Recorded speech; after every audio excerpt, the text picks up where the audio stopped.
Penny and the Captain. Tales and Pictures by Jane Breskin Zalben. To Sandra Jordan, with love and friendship for the endless hours of editing, who knows Penny in her heart, and to Anne Beneduce, who made it possible.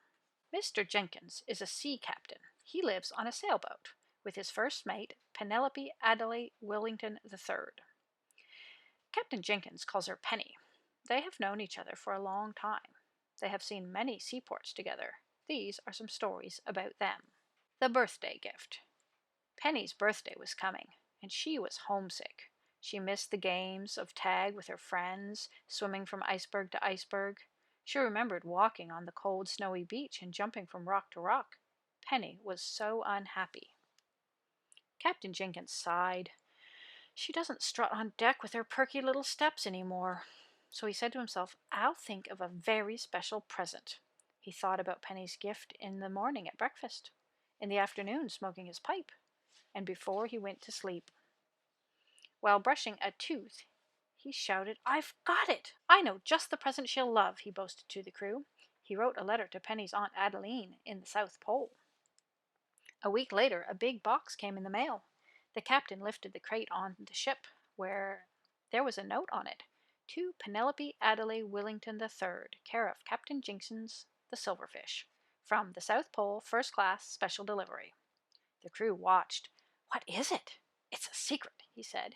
He put 5 locks and a big sign on it. Do not open until Penny's birthday. Captain Jenkins hid Penny's gift. Penny was sad on her birthday morning. She sobbed.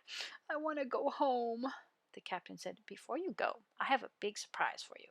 She followed him around the deck, under a sail, down the ladder, and into her cabin. He opened the door. She peeked eagerly past the corner. There was a large wooden crate, and in the crate was a freezer. In the freezer was a huge block of ice. An iceberg! Cried. I'll put it in the bathtub. This is the best present ever, Penny squealed. She hugged Captain Jenkins. At her party, she told the crew, I have an iceberg in my bathtub. No one listened. Who cares? Penny whispered to the captain. Because that night she took a bath, and it felt just like home. The meeting. One time, Captain Jenkins and Penny sailed into the sunny port at Singapore. My great Aunt Adeline has left the cold winds of Antarctica, said Penny. I think she's living in a nearby fishing village. Penny placed an advertisement in the newspaper. Dear Aunt Adeline, we'll be here 1 week. Hope to see you soon aboard the Silverfish. We'll leave Hong Shore Pier next Tuesday, 4 p.m. Love, Penny. That night she dreamed of her aunt joining them on the Silverfish as they sailed around the world. The following morning she waited for hours, pacing the dock. She stamped her foot. Where is she? Penny wandered the streets, looking and looking. At last she saw a large crowd. In the middle of it was a penguin standing on her head on a bed of seaweed. Penny thought, this can only be my aunt. She even looks like me. Aunt Addie? Penny called over the heads of the crowd. Penelope, darling, called her aunt, still upside down. She didn't seem at all surprised to see her niece, as if it happened every day. Where were you? Penny cried. Hummed Addie, looking up. Lately, I've been diving for pearls. Penny smiled. I just can't be mad at her. The stories about her chasing sea leopards, playing hide-and-seek with whales, and throwing snowballs at seals are probably all true. You must come with me, Penelope, my child, Penny nodded. I'd love to. But first, I want to meet the famous captain of the Silverfish, demanded Aunt Addie. Penny led her aunt to Captain Jenkins' favorite cafe. This is Adeline, said Penny. Aunt Adeline and Captain Jenkins liked each other at once. They spent a lot of time together. They dove for oysters and went deep-sea fishing. They sipped tea on the floor. They also drank rum. Addie taught them yoga. They sang her sea shanties. They gazed at the stars and rode by moonlight. The week passed quickly by. It was Tuesday. Captain Jenkins begged, Addie, sail with us. Penny added, I wish you would come. Addie thought for a moment. You love to sail the rough seas in all sorts of weather. I want to dive for pearls in warm, sunny climates, and if we could do both together, that would be wonderful. But since we can't, we must go our separate ways. And so she waved goodbye. Penny thought she saw a tear on the captain's cheek as the Silverfish chugged away from shore, but she wouldn't swear to it. All alone. Penny and the crew left the Silverfish overnight to buy bananas, peanuts, and oranges. Captain Jenkins was all alone. He watched the dinghy row toward shore. Now I'll get some peace and quiet, he said. I'll do all the things I want to do. He stayed under the blanket after dawn and didn't get dressed right away. He gargled to the tune of Row, Row, Row Your Boat very loud. He ate banana cream pie with his fingers and didn't use a napkin. He didn't wear his captain's hat. He spread his stamp collection about the whole cabin, and he left it there. This is a really nice change for me. The captain strolled about the deck. He sat in his armchair. He got up. Penny's looks more comfortable. He heard a crash. "Who's there?" he shouted. No one answered. Swishing and whistling sounds floated in the air. He jumped. "What's that?" It was the sails billowing. He made himself a kettle of soup. It was too much for one. He sang songs. No one hummed or clapped. He made up a story. There was nobody to listen. There wasn't even anyone to say to him, "Hush up, you're making a racket." And there was no one to laugh at his bad jokes. It was very still and quiet as the sun sank behind the sea. The captain knew that Penny and the crew wouldn't be home that night. Still, every 5 minutes he ran to see if they were coming. There was nothing to see for miles. It's good to be by myself, he thought, to have a good time with myself. But it is also fun to be with good friends. He hated to admit it, but he missed them very much, with all their noise and chatter.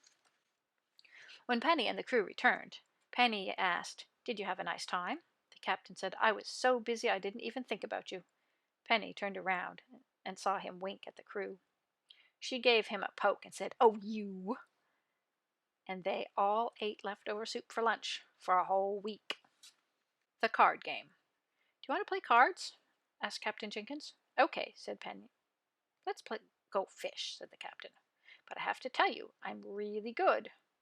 "How do you play?" asked Penny. The captain taught Penny. They played for peanuts. Penny won the first game. "Beginner's luck," mumbled Captain Jenkins. Penny won the second one, too. The captain became restless. They played it for a third time, and after a few minutes, Penny shouted, "Ha! I've won! I thought you didn't know how to play," yelled Captain Jenkins. "I don't," snapped Penny. "I just love peanuts, so I tried very hard." "I'll see you later," said Captain Jenkins. "I'm out of peanuts." "Oh, let's play more," nudged Penny. "I'll give you some of mine." "I don't feel like playing any more. I'm going to sit alone." Penny felt bad and lonely. So did the captain. She wanted to make up.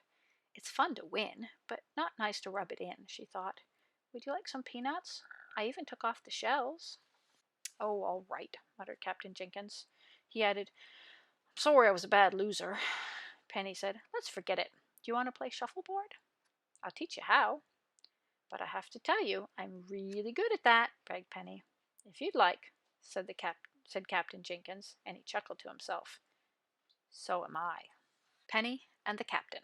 The sun sparkled on the water. Penny kicked off her thongs, threw her feet up on the rail, and said, "I'm not budging." "Neither am I," said Captain Jenkins. And they didn't move. They sipped lemonade with wild mint leaves. Penny felt a cool breeze. Darkness spread over the sky. Great puffs of clouds rolled in, and it began to pour. "It's a thunderstorm!" cried Penny. "Oh, rats! Our whole day is spoiled." They packed up and ran inside. Outside, the waves were high. Drops of rain splattered the deck, making rainbows in the puddles. Penny tried to count them. "What should we do now?" wondered Penny. "There's plenty to do," said Captain Jenkins. "Let's go out in the rain." They played hide and seek. They blew soap bubbles. They splashed in the puddles and tried to catch raindrops in their mouths. When they got cold, they went in and drank hot chocolate and apple cider spiced with cinnamon sticks. They read aloud to each other. Everyone curled up and became very sleepy as the Silverfish rocked in a gentle rhythm. When the day was over, Penny turned to Captain Jenkins and sighed, "Of all the places we've been, going nowhere was the most tiring of all." "I know," yawned the captain, and they said, "Good night." "I do my thing, and you do your thing. I am not in this world to live up to your expectations, and you are not in this world to live up to mine. You are you, and I am I, and if by chance we find each other, it's beautiful. If not, it can't be helped." Fritz Perls.